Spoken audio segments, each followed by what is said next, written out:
Okay. Let's get started with the July Capital Program Committee. Members of the public wishing to provide comments, Ms. King. Good morning, Chair. We have 10 members of the public registered to speak today. As a reminder, we ask that all public speakers adhere to the MTA rules of conduct and decorum. I would also like to remind our public speakers that in the interest of time and fairness to all speakers, we limit everyone to 2 minutes.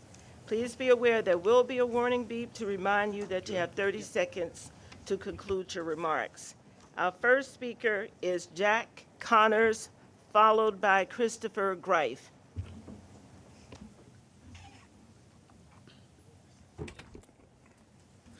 Good morning. I'm Jack Connors, Research and Communications Associate at the Permanent Citizens Advisory Committee to the MTA, PCAC. This month, New Yorkers experienced near record-breaking heat, and riders felt the consequences of decades of disinvestment. We're still suffering through hot cars on the one train, rolling stock whose time has come. 2 short weeks ago, riders lived through severe delays on the A, B, D, F, and M lines due to ancient, malfunctioning equipment whose replacement time is long past due. That it happened in the midst of a historic heat wave just added to our misery.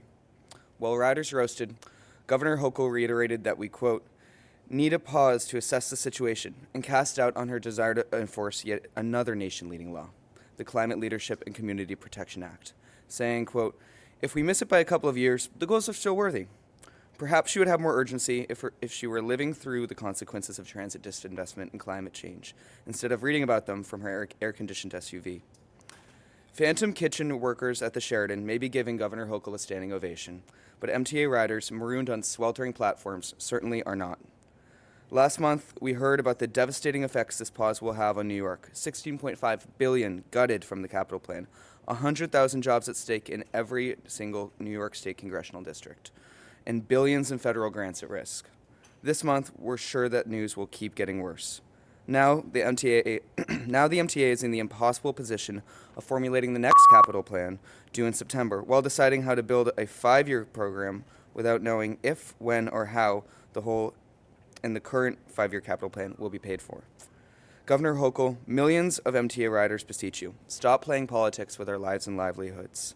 Follow the law, unpause the pause, fund the transit we depend on, and get the MTA back on track. Thank you. Next speaker, Christopher Greif, followed by Jason Anthony.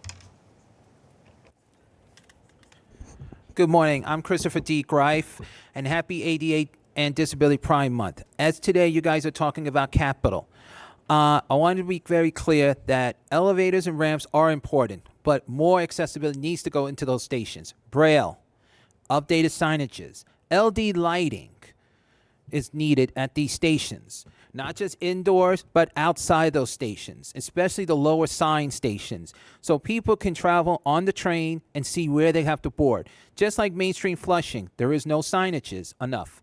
Since signages are getting damaged or stolen, we need to make sure that signages for accessibility for seniors and people with disabilities and baby strollers are going into the right place to the platform. We need to make sure the funding is covering. Also, not just on the subways and buses, but updating the railroads for those special buttons to alert the conductors when they need to get on the train or the ramp assistance. Especially right now, we have to raise our arm to the conductor to say there's a wheelchair, there's a walker, there's a stroller. Sometimes conductors do not pay attention, but it's not their fault because they're doing a lot of work. But we need those devices to be available at all Long Island Railroad stations. Terminals, you have the Long Island Care and Metro North Cares. So we need to make the whole area fully accessible. The governor and all elected officials who are listening, we need the funding for accessibility. And doesn't matter which party you're in, we need accessibility funding. This stands for disability for a reason, and seniors, and people who are taking their baby strollers. Remember, early intervention children need to get on the bus and the subway safely, including accessoride as well. We need to move forward, not backwards. Ladies and gentlemen, this is the new MTA, not the old. We need to move forward, not backwards. So my message is to all the officials quickly. We need accessibility funding. Thank you. Next speaker, Jason Anthony, followed Maury Bowden. Good morning, Jano. Good morning, Jamie. like Chris mentioned, we need accessibility funding because our beloved governor, Kathleen Hochul Courtney, is putting our accessibility at risk. $16.5 billion, it seems much, but as a reminder, July is Disability Pride Month.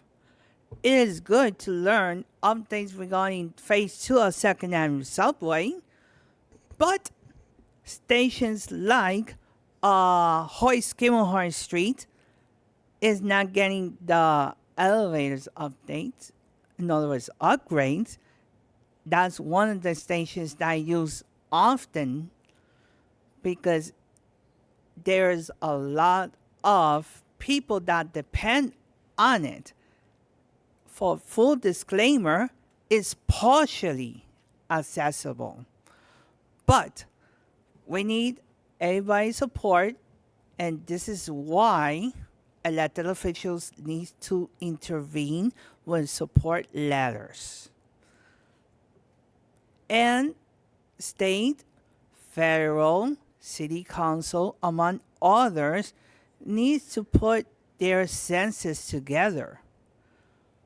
But advocates like myself have been putting the message across the let's say New York and New Jersey area and saying one message.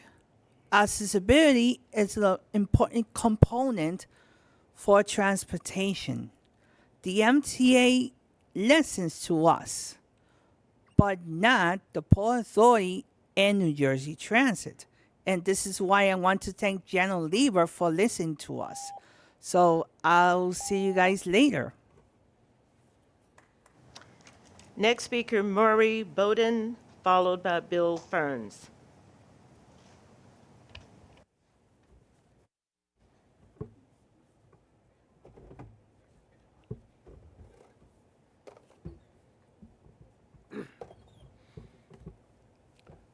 I'm too short. I like to see everybody's face. Because when I come here in person, I expect your full attention. This is the capital program, which means how do you allocate money? And sometimes you forget that when somebody else is wasting money, it costs you money. Long Island Railroad knows how to build bridges. Build them on the ground, take a crane, put them up, save money. New York State DOT has no idea how to build a bridge. And the amount of money they waste could be somehow fungibility help you. So one of the problems is to teach New York State how to build a bridge.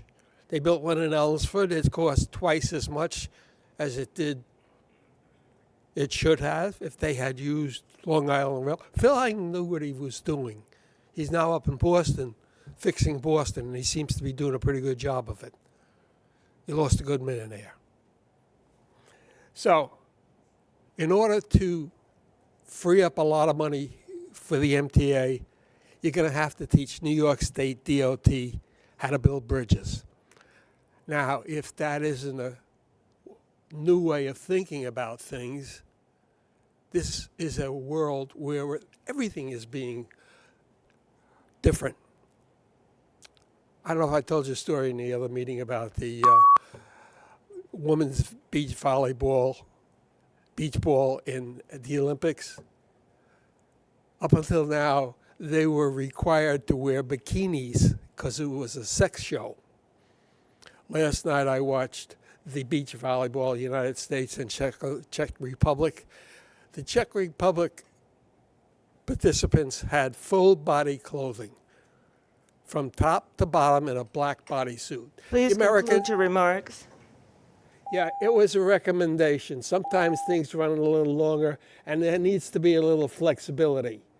And I'm taking it. When you all follow the rules, I'll follow the rules. As long as you break them.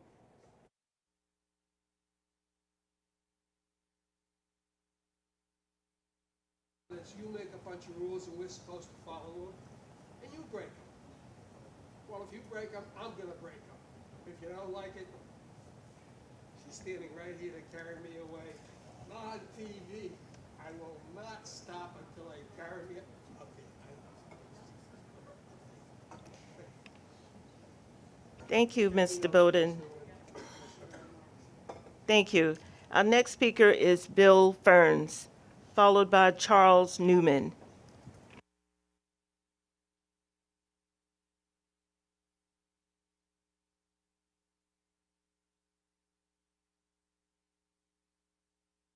Hi, my name is Bill Ferns. I'm representing the Senior Advocacy Leadership Team, SALT, at the Manicana Center. I'm coming here to ask you to make sure that the Essex-Delancey subway stop is in the 25-29 capital plan. When the governor paused congestion pricing, we understood that there'd be a lot of slowing down on these accessibility projects, but then we heard there were two in the Upper West Side being done at West 81st Street and West 96th Street in the zip code 10024 and 10025. Their combined ridership is still less than the Essex-Delancey ridership. Their median incomes are 2 and 3 times that of the Essex-Delancey area code, zip code. The in 10024, white population is the predominant one at 65%, and it's actually still the largest one in 10025 at 45%. In 10002, the white population is only 22%. The predominant, though not majority, population is Asian. So I have to wonder about the decision-making process of which subway stops get accessibility and which don't. And I'm going to ask you to reconsider these priorities and make sure that the 10002 zip code gets its elevator accessibility, because the closest accessible station is at 14th Street and First Avenue. There is something seriously wrong here, and I think it needs to get fixed. I have the statistics if I can give them to someone. No? No one wants them? Just so you can see the numbers? Thank you. Thank you. Our next speaker, Charles Newman.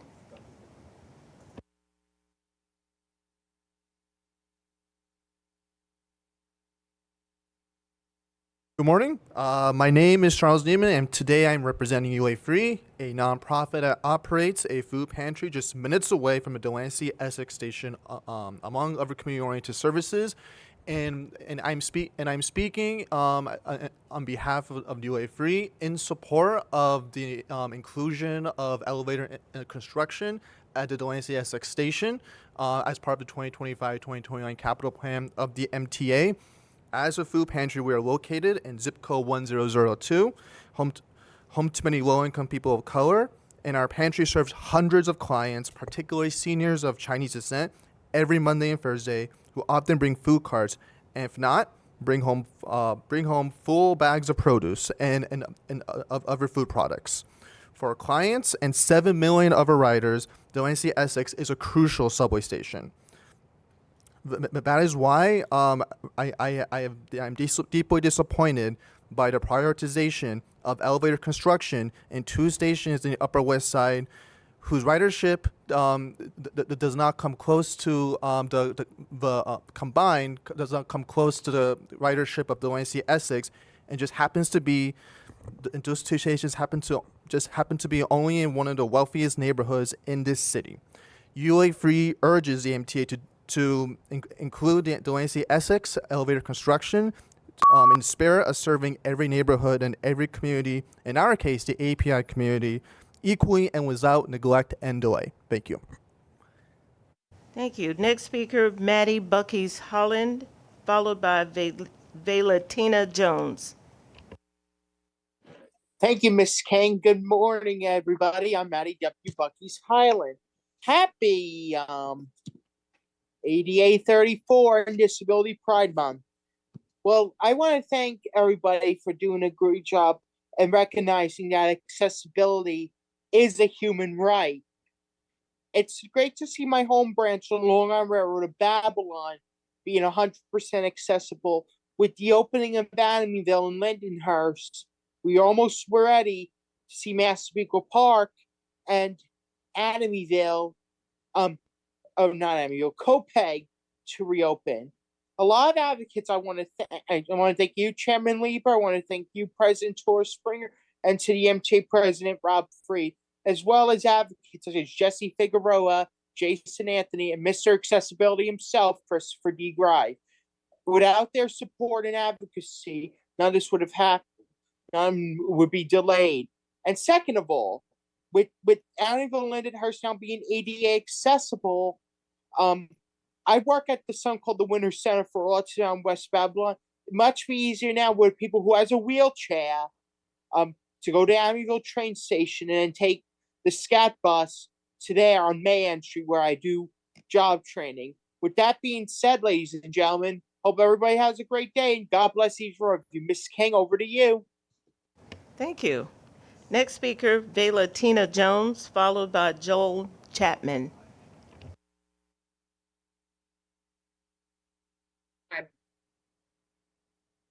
Hi, my name is Val Jones. I'm here on behalf of the Lower East Side Power Partnership, advocating for installing elevators at the Essex Delancey Station, that this be maintained in the plan and there be funding. In terms of the Lower East Side, I'm somebody that uses accessible stations, and there is no other accessible station near any of the buses. In terms of the F train is what is at one of the trains at Essex and Delancey.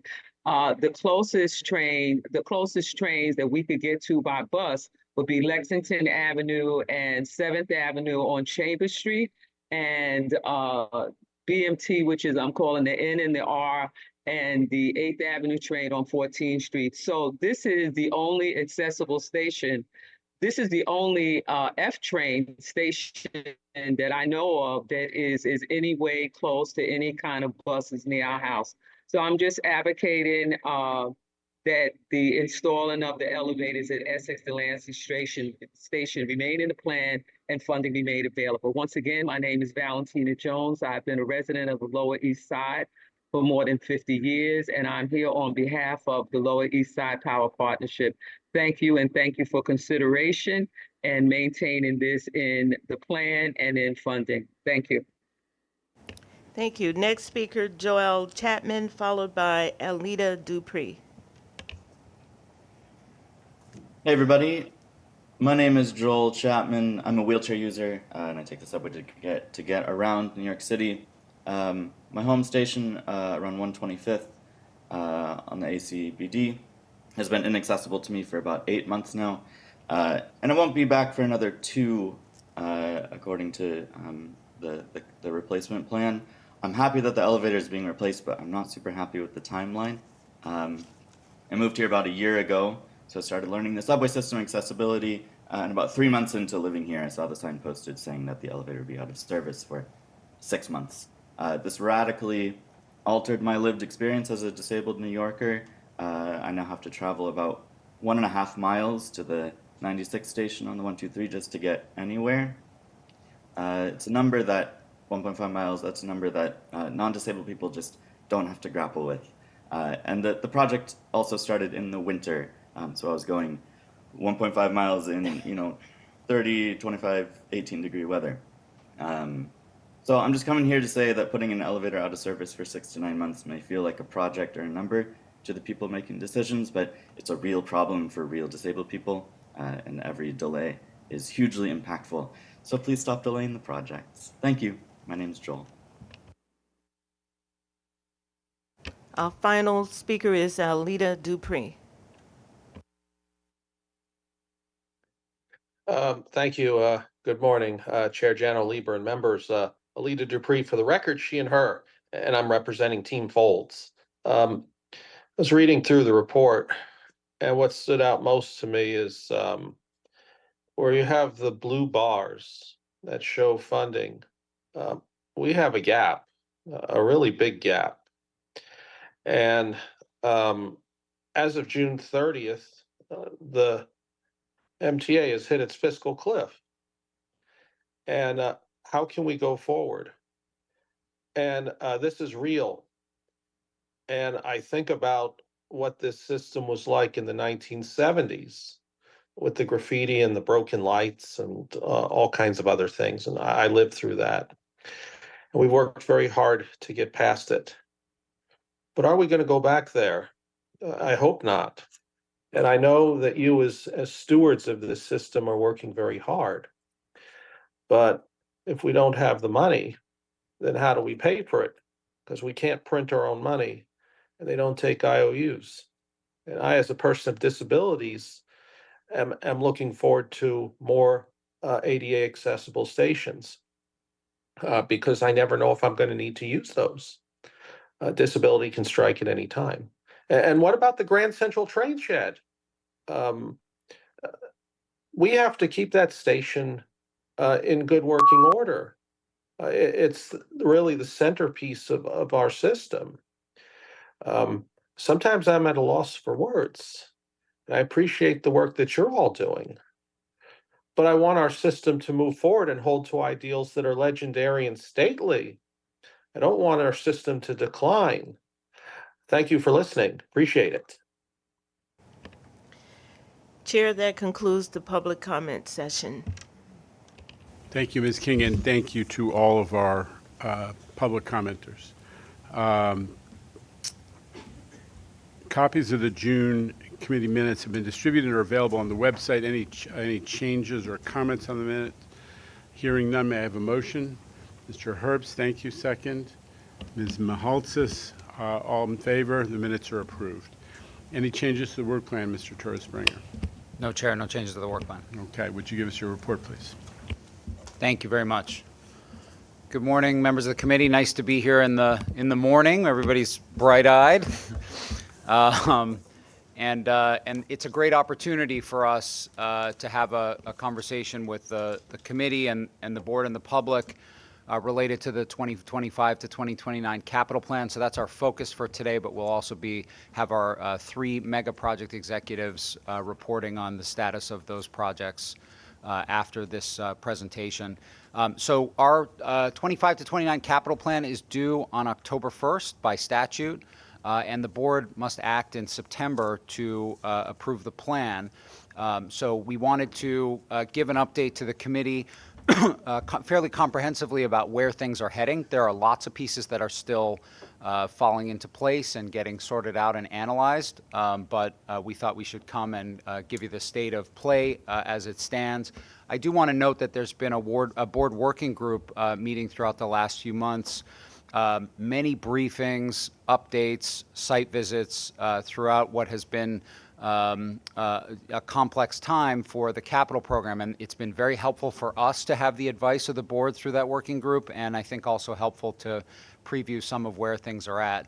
What I'm going to go through now summarizes the great work that's been done by our team at C&D. That's primarily led by the development group with Tim Mulligan as the lead. Tim's over there. And our planning group, Frederica Cuenca is here representing the planning group. And those two groups are really pulling together a great plan. I want to note one other assumption here as I go into this.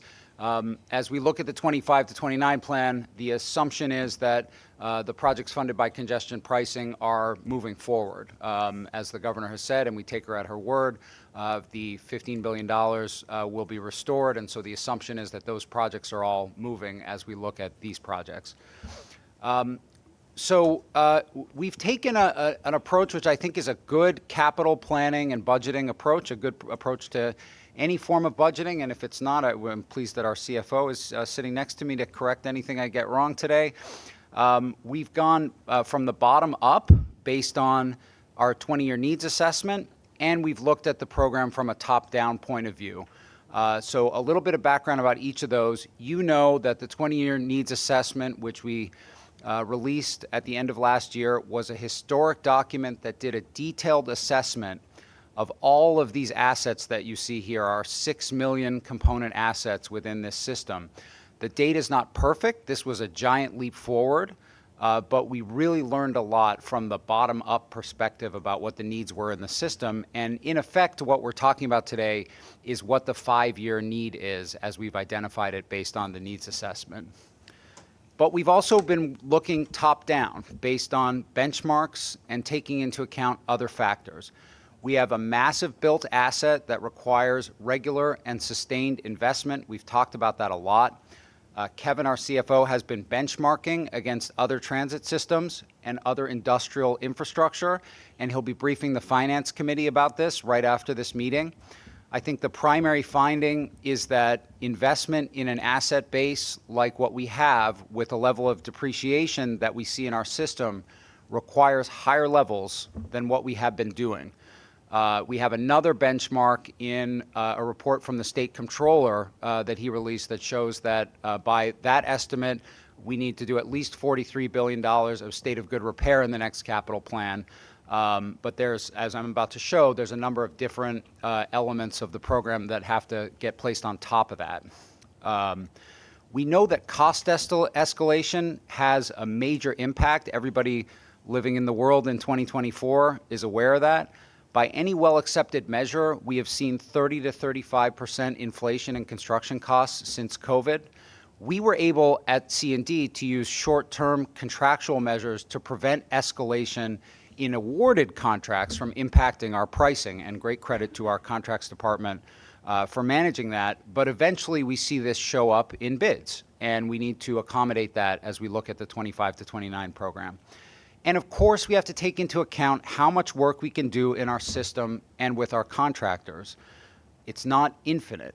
We've seen some very impressive annual commitment numbers from C&D, $11.4 billion of awards at our peak. In 2022, we would have made $10 billion last year, for sure, had we not put a pause on in the face of congestion pricing litigation. But we need to be able to demonstrate that we can sustain that and actually go beyond that in order to keep up with inflation and the increased needs of the program.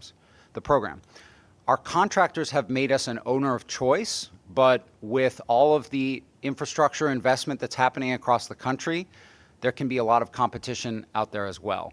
I do want to note that our contracting and the work happens in different ways. So, for example, you're about to see that we need to make a major investment in rolling stock in the next capital plan. That's different than going and contracting with a third-party contractor who's going to come and do work in our system. So we have to take all that into account. But the point is that there are different ways. You know, we can't just say we can't get up to a number of awarded contracts that is larger than what we've been doing because of the volume, because there's many different ways that we have of contracting. We also have a lot of in-house work that occurs, particularly track work, maintenance of the right-of-way. All of that gets factored in, and we're able to achieve significant pace. Here's the overall outcome of the bottom-up work that we've been doing, taking into account all those macro factors that I've talked about. A number of categories that you see in yellow, we can stay on pace with the $55 billion capital plan that we're working our way through now. Though, again, I want to note, we have to adjust for inflation. There are other categories where we have more catching up to do.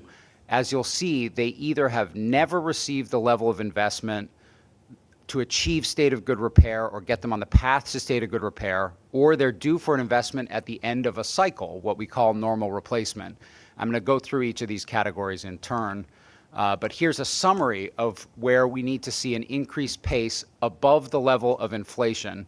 And again, I have subsequent slides on each of these, but this is all coming from the 20-year needs assessment that looked at these major variables that were impacting these asset classes. So in summary, rail cars, we don't have a choice here. Rail cars, we need to achieve 100% state of good repair. That's based on useful life, how long an asset can go without being replaced. We have a lot more cars coming due in the next 5 years than we've had in the last 5 years. Again, I'm going into detail on this in a minute. When we look at structures, tunnels, train sheds, elevated structures, we see a condition of historic underinvestment and the risk that assets are going to start falling apart. The biggest example of that is the Grand Central train shed. More on that in a moment. Power is another asset class. It's one that doesn't always get a lot of attention, but the difference between good service and breakdowns in service and unreliable service is power. We only need to look west of the Hudson to see this. There are new investments that are required to address a changing climate that we hadn't contemplated in the past, but they have increasing acuity. And our shops and yards are another basic element of service, like power and structures, that have seen underinvestment where we need to catch up. So a little more detail on each of those categories where we're going to need to see an increased pace in the 25 to 29 plan. Rolling stock, we've been doing a lot of work on this, including a lot of strategy work led by some of my colleagues at headquarters on how we get to procurement and production for the amount of rolling stock that we need. But it's pretty basic when you look at need. Cars last about 40 years before they start to break down. In the bad old days of the subway system in the 70s and 80s, this was why when you rode the train, you sometimes didn't know if you were going to reach your destination. It was the breakdown of the cars, which really linger and have a huge cascading impact on service. Here are the roughly 2,000 subway cars plus the additional railroad cars that are reaching that 40-year point.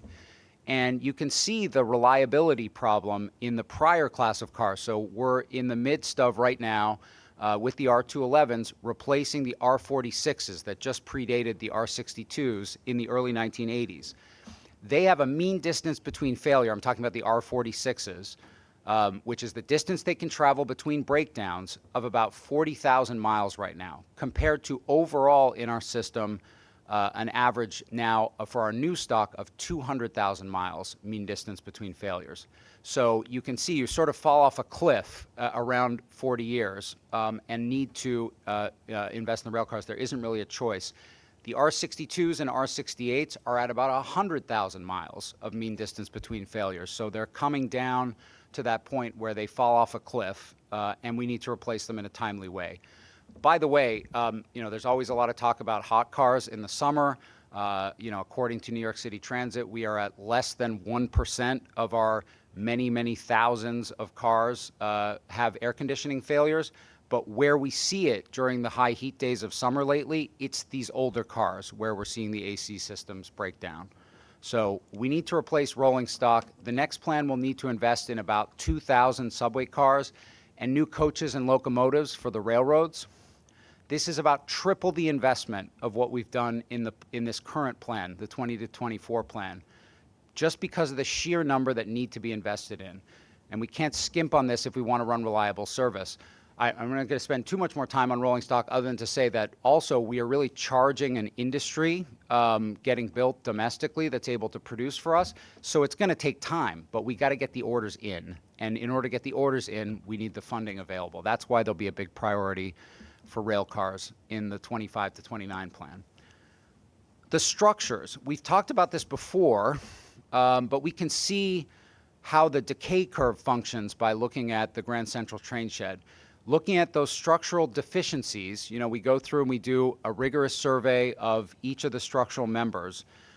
You can see the mounting state of disrepair, the number of deficiencies that we're finding as we go through the train shed. You all know a lot of this is caused by water inundation, the failure of waterproofing on Park Avenue above over the course of a century. But we have a repair program that's active to make the emergency repairs and keep this from getting worse. But you can see this can't keep up anymore. We cannot keep up anymore through a repair program. So we've developed a program to replace the structural steel. And you can see in that sort of fairly small blue area, we've started that phase one, sector one, which we've been able to do with JP Morgan Chase as they build 270 Park Avenue adjacent to it. And they'll also rebuild the malls on Park Avenue, which is a project we're working on with the city. But this is such a small area where you see all of these deficiencies. We need to do more in the next plan. So we're looking at accelerating the investment in what we call the Grand Central Artery to keep Metro North service running. 98% of Metro North service, if I'm not wrong, Kathy, yeah? So the Grand Central Artery is 4 elements. It's the Grand Central Terminal itself, it's the train shed, it's the tunnel above the train shed, and then the viaduct at 125th Street. We're investing in the viaduct. The viaduct had similar structural disrepair issues. We're making a major investment in the viaduct. This board authorized a few months back a second phase, so we're able to make a major investment in the viaduct. That work is going well. We got another 3 sections done this weekend with no disruption in service whatsoever. But we need to invest in the train shed. is the most significant investment coming up in the next plan in the Grand Central Artery, but also structural work, utility work in the terminal, and life safety work in the Park Avenue Tunnel. That's about a $2 to $2.5 billion investment that we've identified that we need to make in the Grand Central Artery in the next plan, just to keep up with those structural conditions. And the Grand Central train shed is representative of the hundreds of miles of structures in our system. They've been standing above New York City streets or sitting underground for 100 years, many with little investment. And now that we're getting more sophisticated about how we identify problems, we can see that nearly 1/3 of subway tunnels have a high concentration of structural defects. 1/4 of Long Island Railroad's viaducts are in poor and marginal condition, and over half of Metro North's undergrade bridges are in need of repair or replacement. And above ground, we have 65 miles of elevated subway structures that run through neighborhoods across the city. And the way we keep them, from falling down is by ensuring that we protect the steel through the overcoating process. And you can see that of those 65 miles, 50% are above the protection is beyond its useful life, and it needs to be updated during this next plan. We've been doing that work innovatively above ground with overcoating, using lessons from bridges and tunnels on how to use overcoating to get to 30 years of protection versus the prior 15 years of protection that we were achieving. And we've been doing a lot of great subway tunnel structural rehab. The 63rd Street tunnel rehab that we did really stands out as an innovative approach that we took, but we need to accelerate this work to keep up with all the defects that we're finding. Otherwise, there are real implications here. We would have to, in the best case, take whole lines or sections of lines out of commission because of structural risks, or worse, we'd see situations like this one with falling debris like we saw on the 7 line in Queens a few years back. We've already made almost a $3.7 billion investment in structures in the current plan. We'll need to double that investment to keep up here. Again, that's because of the decay that we're seeing across the system. Power systems. Substations are distributed throughout the subway and railroad systems. When power facilities fail, we have catastrophic service impacts. There was an incident recently on the JZ at Delancey, Essex, when a transformer that was serving the signal system failed. But just that transformer failure, you could see severely disrupted service that day. And I was mentioning it before, we see this across the river in New Jersey, where Amtrak facilities that are in a poor state of repair have caused cascading delays this summer. Some of that was sagging catenary in the heat, but it was also failures of some of the basic facilities, including substations. What you see here is component age of our substations.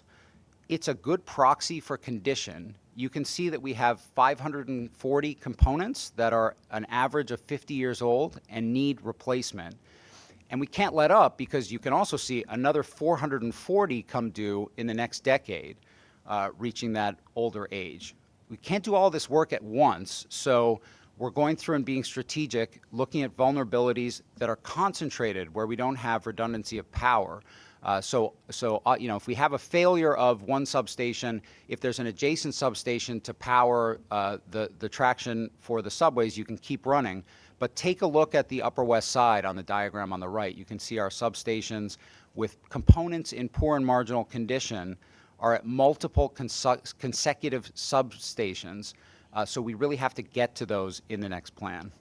That requires a major investment to avoid cascading delays. We need to accelerate our investment in power.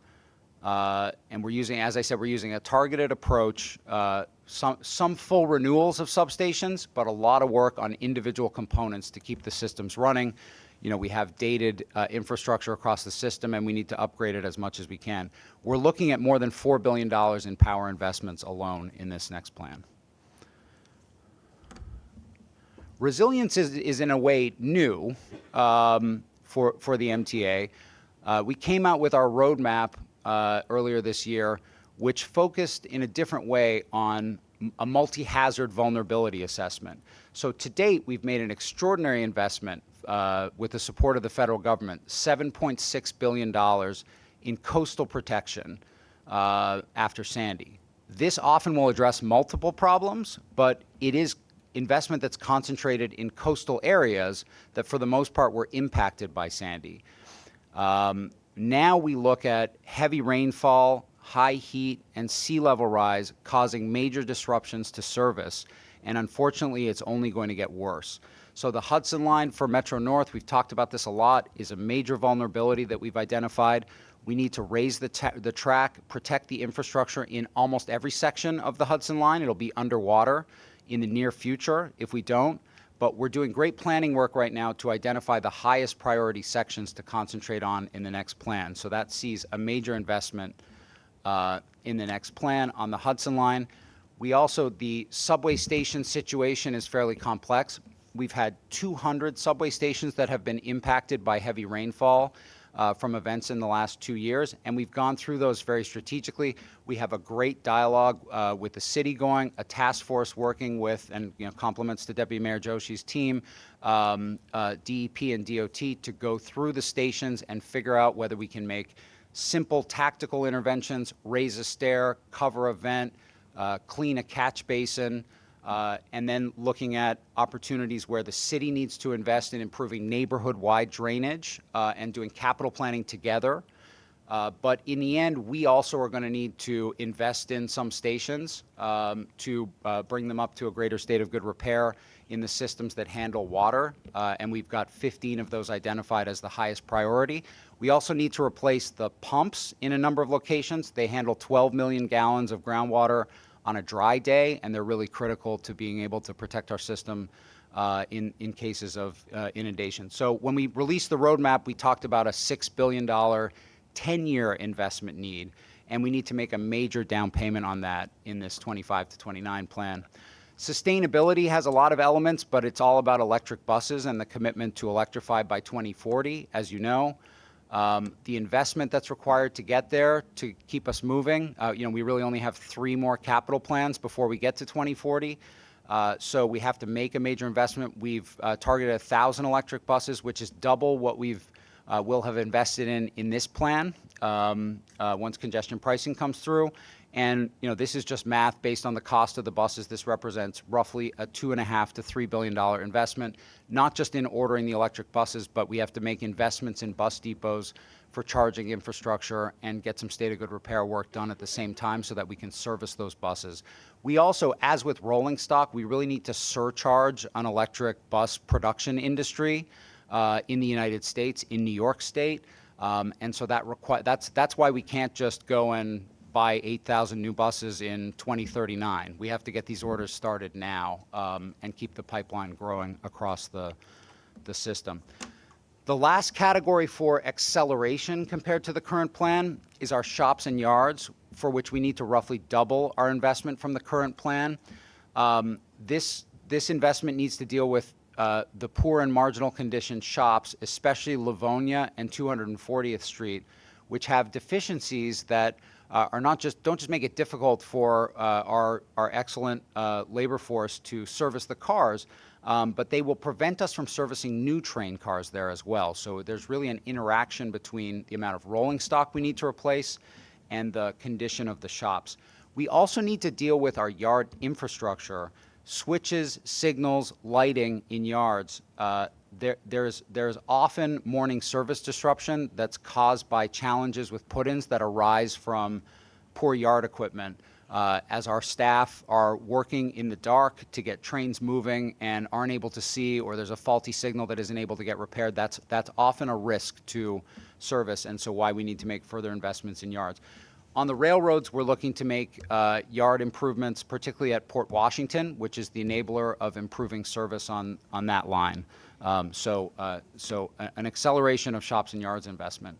That's not to say that the rest of these categories, which I'll run through a little bit more quickly, are not obviously critical to the future of the MTA and the work we're doing. It's just that the investment we're making and we've committed to, adjusted for inflation, is roughly looking to be the right amount of investment. Our ADA investment is a function based on our settlement and our commitments of the overall size of the plan. But this gets pretty exciting in the next 25 to 29 capital program. We should certainly, with the rough size of capital program that we're anticipating, which is not locked in yet, but with the rough size, we will almost surely get to 50% of stations accessible in the next 5-year plan, covering 70% of the system's riders. And that's given the major acceleration that we're committed to. Also, we're poised to get to 100% of Long Island Railroad stations accessible and make major progress on Metro North stations, particularly the full-service ones. So major investment in accessibility across the system in the next plan. Steady investment in signals. We talk about this a lot. We've ramped up to replace roughly 100 miles of signals per plan. This is a function of both keeping up with aging signals and how much work we're really able to do in our system at one time. In the next plan, with 100 miles of signals, we can improve on-time performance. We're getting, we talk about this a lot. We're getting 90% on-time performance where we move to CBTC for much of the B division, the lettered lines. We've also been looking at bottlenecks that slow down service, and we can make a big difference. We've identified, and this was in the comparative evaluation as part of the needs assessment, Nostrand Junction and DeKalb as opportunities. Nostrand Junction is particularly exciting. We're working through this right now, but we're looking at opportunities to save each passenger that comes through Nostrand Junction on the 2, 3, 4, 5. Something like 30 seconds per trip, which really adds up. It involves a major reorganization of local and express lines there. We'll have more to say on that soon, but this is a major service improvement that we can achieve through this plan. We always talk about modernizing the way that our customers interact with the system, and we need to keep up an investment in that. 2 big priorities in the next plan. The next generation of fare technology. We're in the midst of a solicitation for that. This is one of the major ways that we're going to fight fare evasion in the subway system. We're already doing it. We're testing out new gates right now with new gates to come as early as this summer and fall. But we're looking at opportunities to upgrade a significant number of stations in the next plan, especially those with high ridership or with high fare evasion. So lots more to come, but the next plan needs to have a major investment in new generation fare gates. We're also continuing to upgrade the fiber optic cable throughout our system that is the backbone that all of the customer-facing technology sits on. Cameras, public announcements, countdown clocks, the screens, information in the subway systems. All of that depends on having strong communications backbone infrastructure throughout the system, and we have a lot of work to do in the next plan to make sure that we're keeping up with state of good repair on that. Station state of good repair.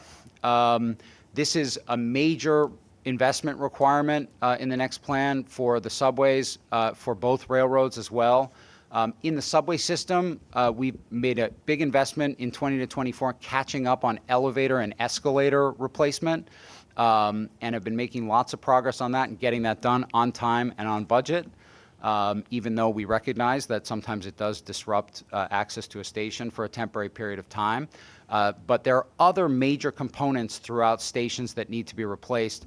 A lot of work on platforms, a lot of work on entrances, the systems that run throughout those stations. We have to replace those when they're in poor and marginal condition, and the 20-year needs assessment identified a lot of needs within the subway system. Of course, on the railroads, we talked about this a lot. The Harlem line is at real risk. We have 7 stations that look like this. Hollow core platforms, 2x4s holding up the platforms, and that is not sustainable in the long term, so we need to make a big investment. It's resiliency on the Hudson line, it's stations and platform replacement in particular on the Harlem line. Couple of other things that we're looking at here. We're looking closely at Jamaica Station and investments that are required. So we talked about Jamaica capacity improvements. That project is ongoing and will be included in the next plan. That's dealing with the Jamaica crawl and speeding up train movement through there. We're also looking at improvements to passenger movement in the station itself and new opportunities for vertical circulation at the western edge of the station. More to come on that. Here's where I should also note that we are still looking at and working hard on the future of Penn Station. We have a significant grant application that MTA, Amtrak, and New Jersey Transit has put in with the federal government in the last couple of weeks. And provided that that funding comes through, we'll be moving that Penn Station modernization project forward in the next plan. We have to keep investing in track. This is like rolling stock. It needs to be in 100% state of good repair. Otherwise, we see derailments and the massive disruption for the system. So there's needs for, across the system for that. This is too long a presentation. I could spend a whole presentation just talking about track and right-of-way improvements, but this is a really important investment that we need to make in the 25-29 plan. Buses similarly have to be replaced on a regular cycle. We are not going to be able to get all battery electric buses from here on in. We have a lot of buses, 42% of 6,000 buses due for replacement in the next plan, and we'll need to continue the pace of bus purchases and support an industry so it can keep providing us with supply. So that's, again, just keeping up with inflation relative to what we've invested in the last 5 years. We're continuing to invest in our bridges and tunnels as we have been in line with previous spending and accounting for inflation as well. Lastly, we continue to look at cost-beneficial expansion opportunities for the system. We have a massive system moving 5 million riders a day, but there are always opportunities to expand and serve new riders. We're going to hear about current and planned expansion projects today in a couple of minutes. We did a comparative evaluation in the 20-year needs assessment to level the playing field so we could look at all the expansion opportunities together. And we're looking to advance some of the projects that came out and were most cost beneficial, particularly the Interborough Express, for which in the next plan we're looking to budget opportunities to initiate construction. We're working our way through environmental review right now. We're about to initiate design, and so as we line up the needed funds, including much needed federal support for this project and approvals for construction, Interborough Express will be a major expansion priority within the next plan. And we're also looking to advance other projects that scored well in comparative evaluation. We've listed some of them here. We've talked about them before in the city. The concept of 125th Street crosstown tunneling work, busway on the North Shore of Staten Island, the Ridgewood busway, and then we are looking for Long Island Railroad in particular at diesel territory where there's opportunity to add capacity and reliability improvements across a number of different lines. So we'll have more to say on that in the near future, but that's all getting into the plan. So that's a summary of where we're at with the plan. This will be a substantial investment, but I want to be clear that it is money well spent. One of the reasons for that is how much progress we've made in delivering better, faster, and cheaper. And we've talked about this a lot, but we have found ways to innovate across the program. We've avoided $1 billion in cost compared to our engineers' estimate since 2020. We've saved on third-party costs, including force account costs, the cost of insurance, recognition that we're delivering more cost effectively, and we can continue to do so as we invest in this system of ours. And again, as I said at the beginning, we've demonstrated capacity to continue to ramp up for how much work we're doing. We've been doing lots of work bundling, and this is really one of the things that Tim and his development group drive out of C&D. You can see that in this last plan, 12 contracts covered 52 ADA stations. Compare that to more contracts, 15 contracts in 2015 to 2019, covering only 16 stations. That kind of efficiency is what drives us toward lower costs, but it also enables us to get a lot of work done. And we know we need to do that in line with increasing the annual commitments that we're making to capital work. Next steps on the 5-year plan, we're continuing to work on the development of it, working particularly on landing where the budget winds up based on a lot of different considerations and conversations. I've talked about a lot of those. We'll be working with the board working group over the next few weeks. and then we'll finalize the plan for a full presentation of the board in September and a vote so that it can be submitted to the Capital Program Review Board in Albany in October. Thank you, Chair. Happy to have a conversation and take questions. Yeah, I just got to say, that's an amazing, amazing presentation that really kind of sets us up for what we need to accomplish as a board in the next couple of months. With that, let me open it. I see Mr. Herb's hands, Valdivia, I know Mr. Chu, so we'll go back and forth. So first, Mr. Herbst, Valdivia, Chu, Joshi, and onward. Mr. Herbst. Thank you, Mr. President. It's a wonderful presentation. There's a lot to talk about, but the one thing we didn't hear about other than an existing program that is $55 billion. And you mentioned the cost of inflation. We know what that's done in the construction industry. 35% was what you included. That seems pretty accurate. As a comparison, the New York State Department of Transportation also has a 5-year program. They've been hit with that. They do not have the funds available to complete the final year of the program unless there's an influx of cash. We are in a similar situation with the addition that we have congestion pricing, the pause. You've mentioned that. We don't know how long the pause will be.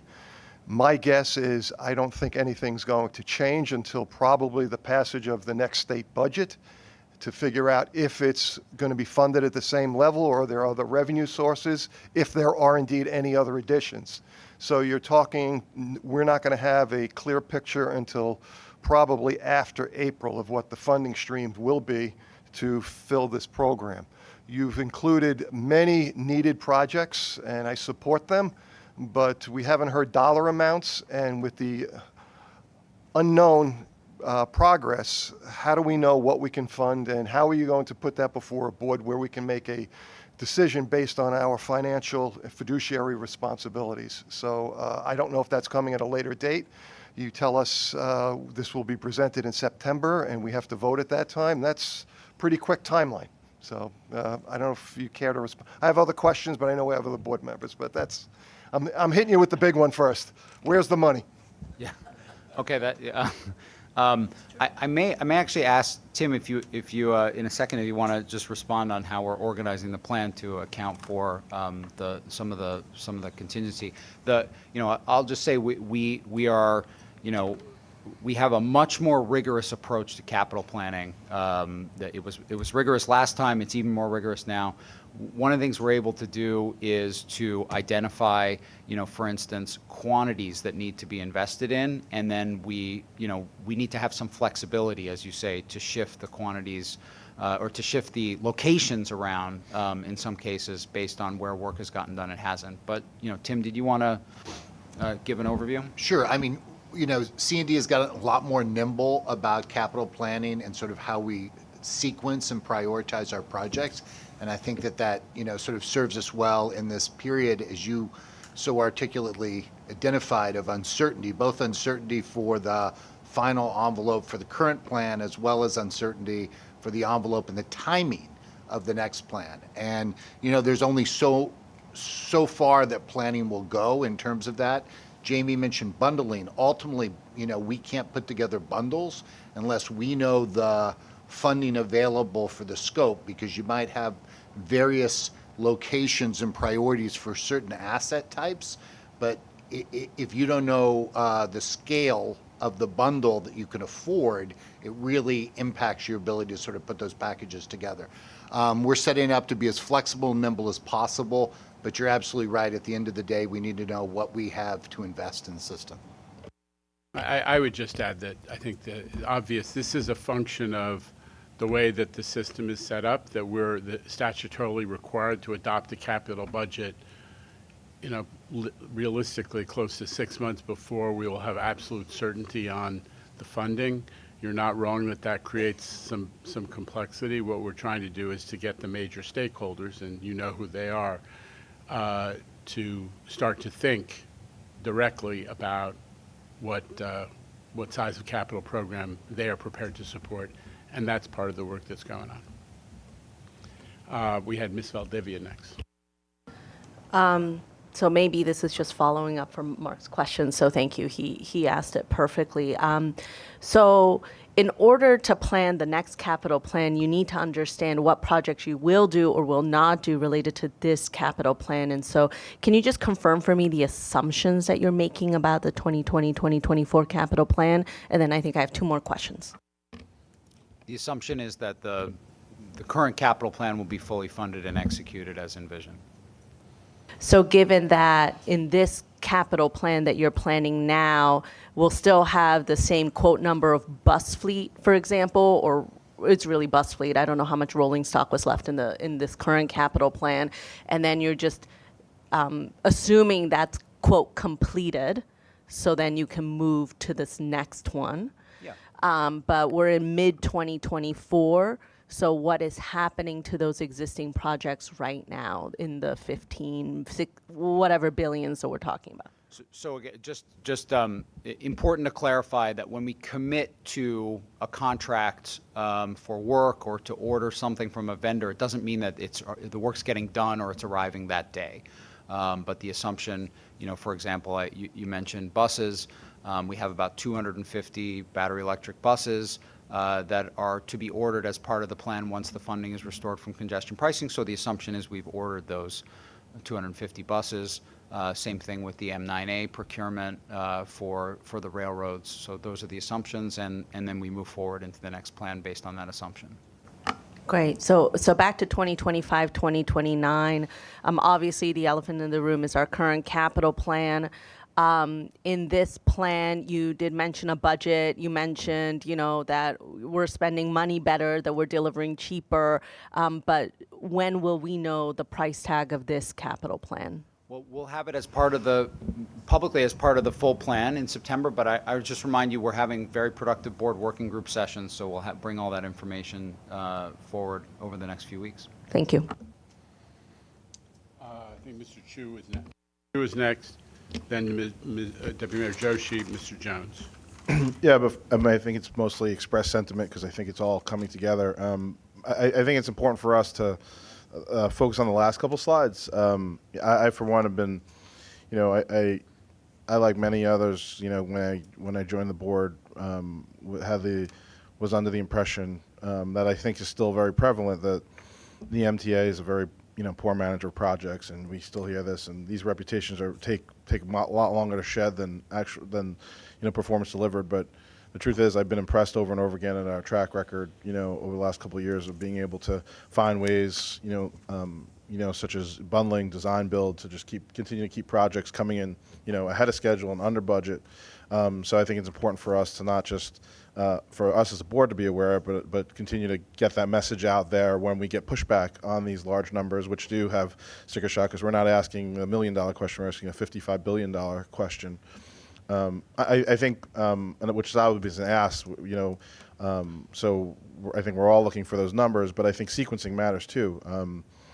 I think about it all the time in situations like this. When I was in my interview to be an apprentice electrician, they saw I had good math grades. They asked me what my dad did. I said he was an accountant, and one of the electricians said, why don't you want to be an accountant? And I told him I didn't want to look at spreadsheets and numbers all day, and now I find myself 20 years in a career in construction. I look at spreadsheets and numbers all day.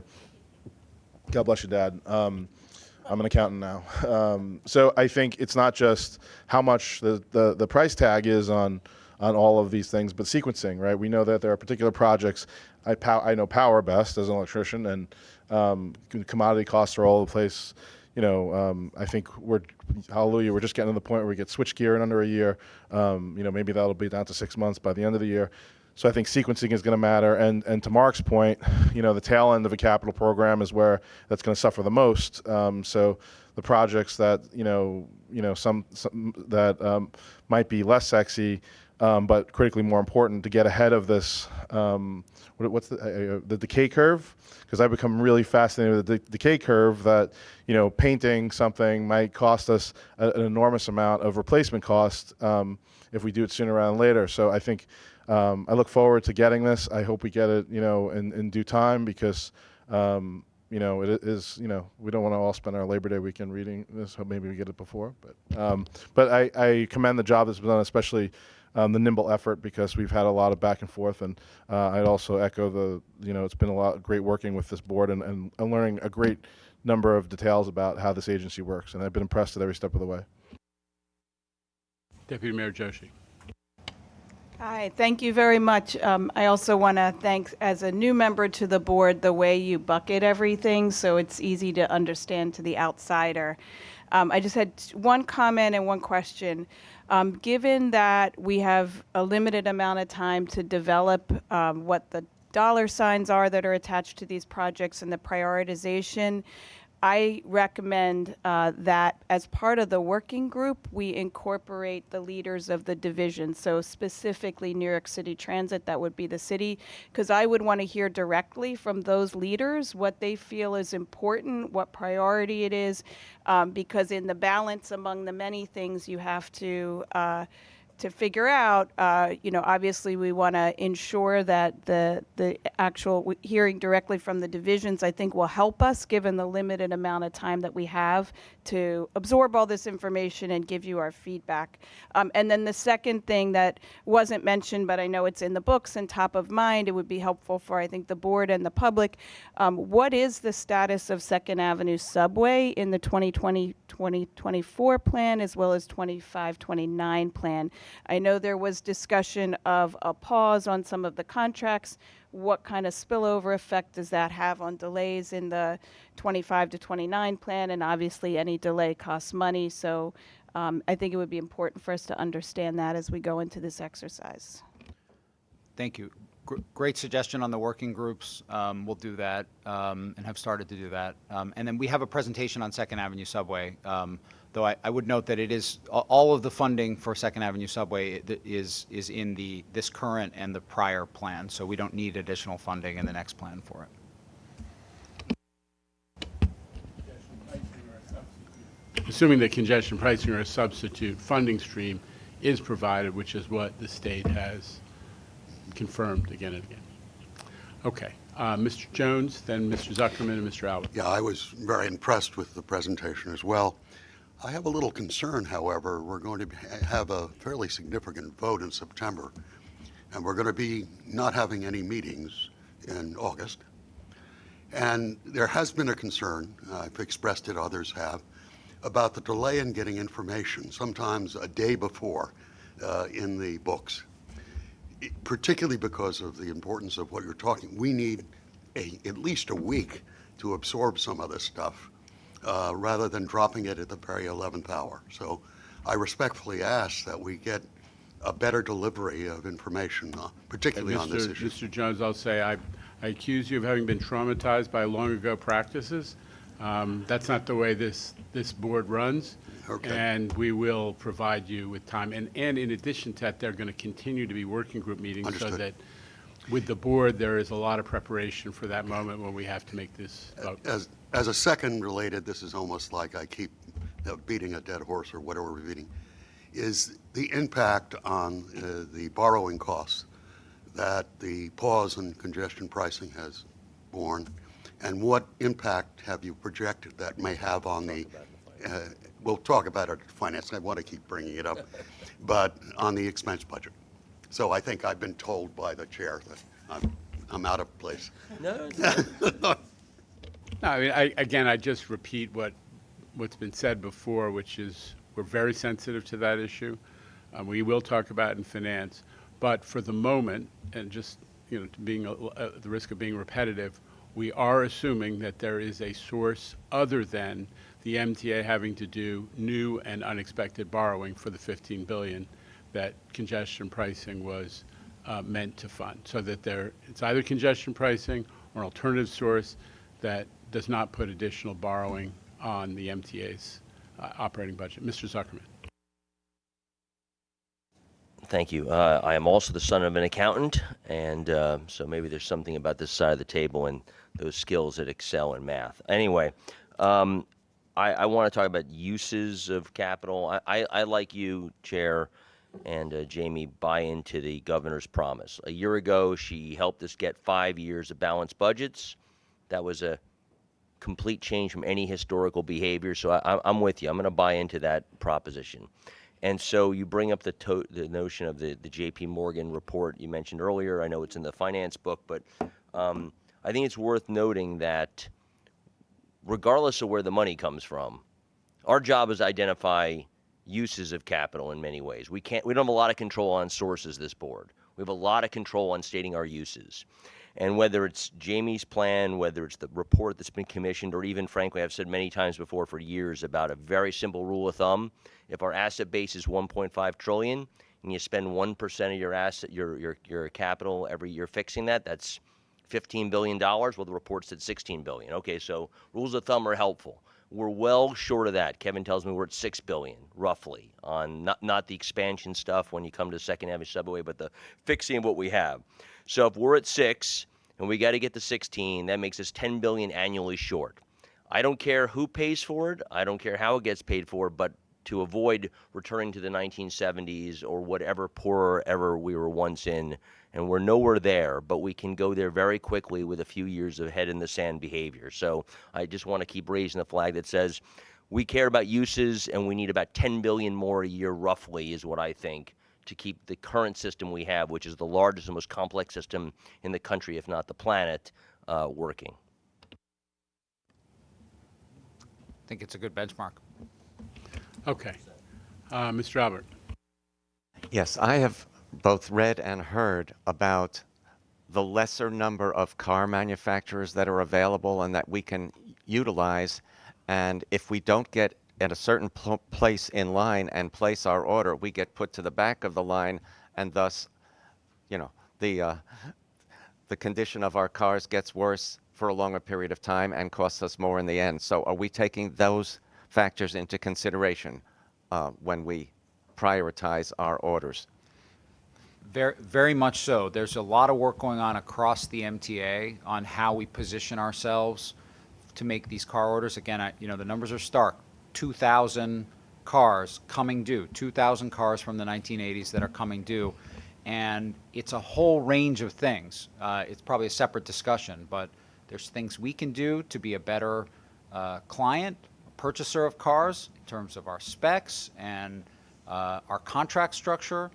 There are opportunities for all levels of government to engage in industrial strategy to make sure that there are car manufacturers available domestically. We're having very good dialogue with the existing car manufacturers and also looking to pre-qualify additional manufacturers. So there's a lot going on. At the end of the day, you need the funding in order to make the orders, and I think that's the point that we're making today. Thank you. Anybody else? Ms. Lopez. Thank you. Just a quick comment, and perhaps you're planning on doing this. When we see this presentation in September, before we vote on it, will there be, and I know we've had discussions in our working group, but will there be, for transparency purposes, will there be a slight summary or a presentation on where we are or leaving off the 2020-2024 capital plan and how we're transitioning into what we will then adopt in September as well for the early 2025?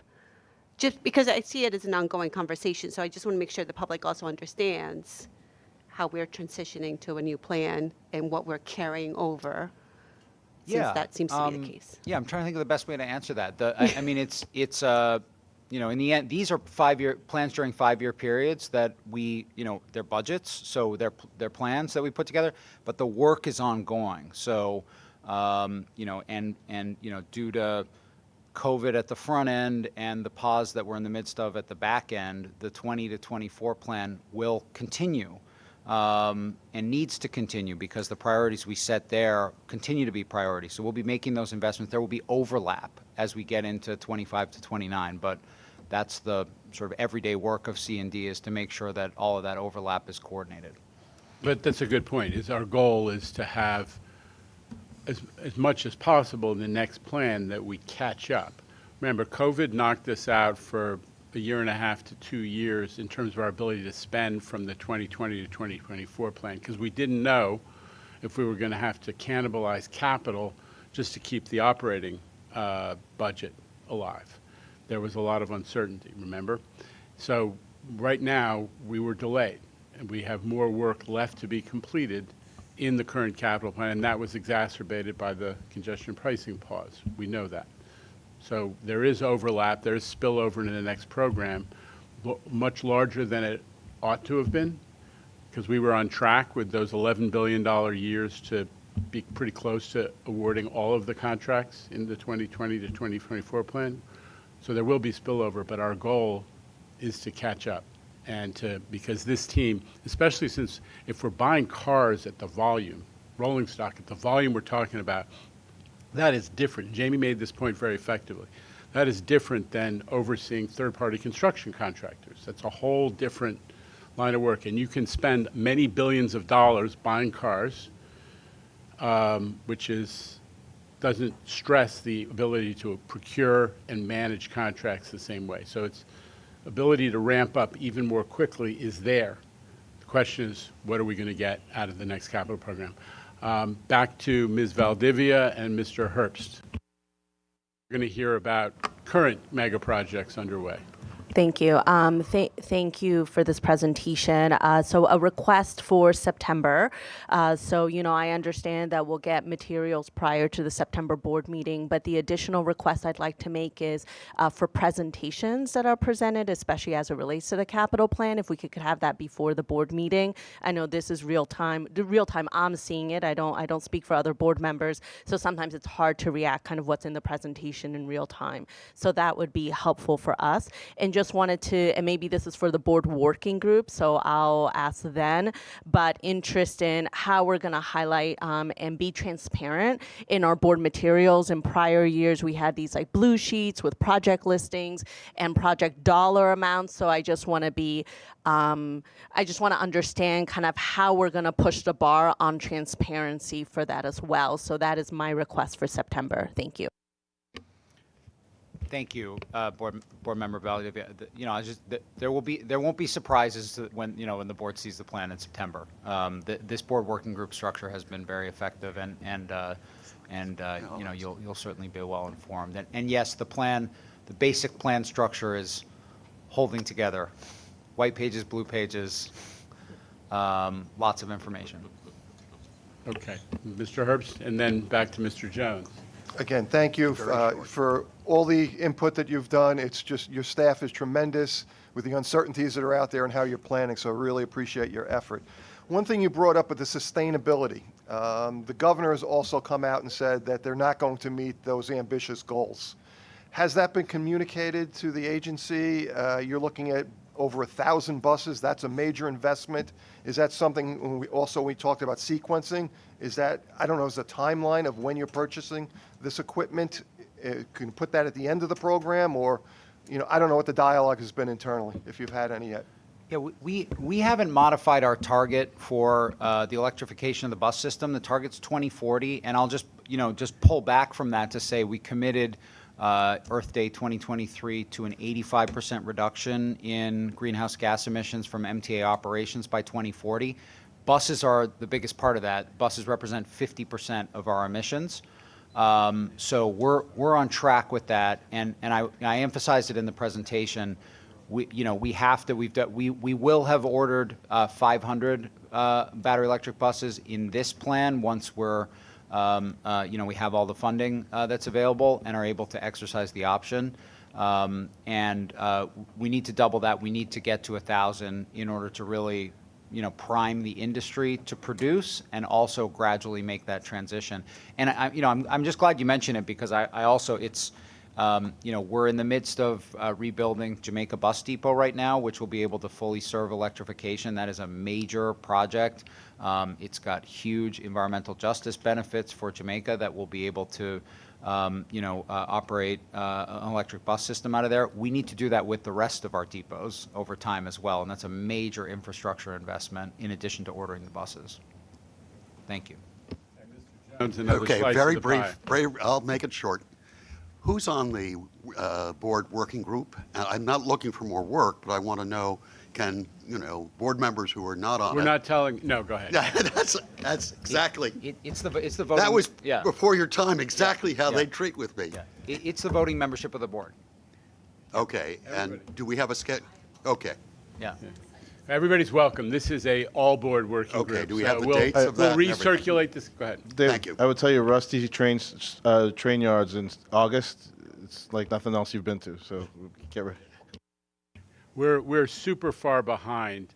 I'm going to call an audible and say, and say, I think what we need to do right now is to let the Finance Committee happen, and we will take a look at, during the course of this otherwise very busy day, coming back to have these presentations on these 3 projects. But I don't want to completely lose the schedule for today. So that is a game time audible, and we will study the schedule to figure out how do we come back to give those presentations in the second part of the Capital Program Committee meeting.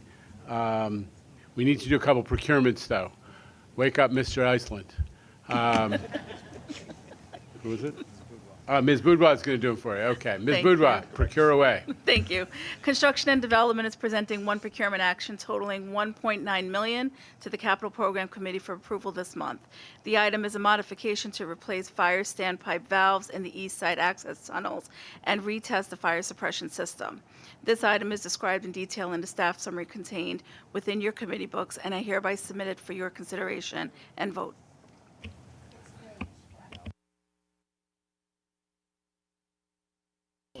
It's a million Is it or a billion? 1.9 million or billion? Million. Million. Okay. With an M. Yes. Like the $1 Million Movie. All right. All right. Any questions or comments? Otherwise, motion? Motion? Mr. Chu, a second. May I get one? Second. Thank you, Ms. Lopez. All in favor? Any opposition, abstention? The item is carried. With that, I'm going to temporarily suspend the CPC meeting, and we'll move on to finance, and then we will struggle to figure out how to get this back on the schedule. Thank you. Motion to adjourn. Thank you.